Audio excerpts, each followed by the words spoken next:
Chapter 14. A Farmer's Watchdog. Without delay, Pinocchio left the prison and took the road that led to the fairy's house. Because of the rainy weather, the road had become muddy, and Pinocchio sank into the mud. But he wouldn't give up his efforts to see the fairy again. "So many misfortunes have happened to me," he said to himself as he went along. "I deserved them. Will the fairy forgive me for my bad behavior? She was so kind and loving. I owe her my life.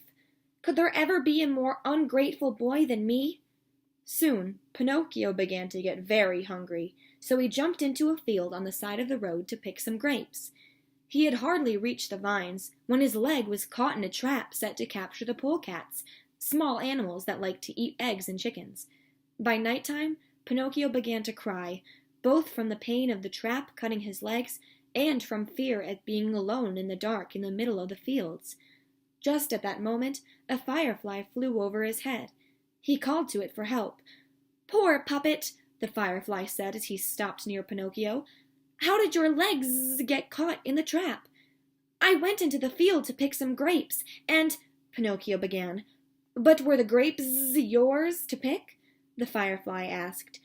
"No," Pinocchio answered. "Who taught you to take things from people?" the firefly asked.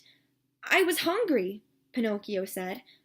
"Hunger isn't a reason to take what isn't yours," the firefly said. "I will never do it again," Pinocchio said, crying. Their conversation was interrupted by the sound of approaching footsteps. It was the owner of the field, coming on tiptoe to see if he had caught any polecats in his trap. "Ah, a thief!" the angry farmer said. "So you're the one who takes my chickens!" "No!" Pinocchio cried. "I only came into the field to take some grapes." "A grape thief can also be a chicken thief," the farmer said. The farmer opened the trap and grabbed Pinocchio by his collar. When he reached the yard in front of the house, he threw Pinocchio on the ground. "We'll sort this out tomorrow," the farmer said. "In the meantime, you'll be my watchdog for tonight." He strapped a huge dog collar around Pinocchio's neck. It was attached to the wall with a chain. He ordered Pinocchio to bark if he saw robbers. Then he left. Pinocchio cried, "It serves me right! If only I could start over again! But it is too late!" After his outburst, Pinocchio felt better and went into the kennel and fell asleep.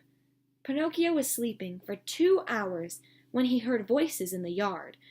Peering from the kennel, he saw 4 animals with dark fur. They were polecats. "Who are you?" one of the polecats asked. "I'm Pinocchio," the puppet said. "You're a puppet acting as a watchdog?" the polecat asked. "Yes, as a punishment," Pinocchio said. "I will offer you a deal," the polecat said. "You let us into this yard 1 night a week to take 8 chickens. We'll keep 7 and give you 1 for not alerting the farmer." "It's a deal," Pinocchio said. Certain that they were safe, the 4 polecats entered the yard. No sooner were they inside than they heard the gate close. Pinocchio had trapped them. Then Pinocchio began to bark, just like a watchdog. The farmer came to the window. "What's the matter?" he asked. "There are robbers in the poultry yard," Pinocchio said. The farmer rushed into the yard. He caught the polecats and put them into a sack. "How did you discover these thieves?" the farmer asked. Pinocchio told them the whole story.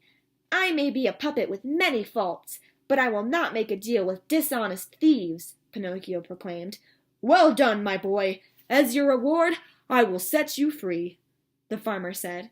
He removed the collar from the puppet's neck.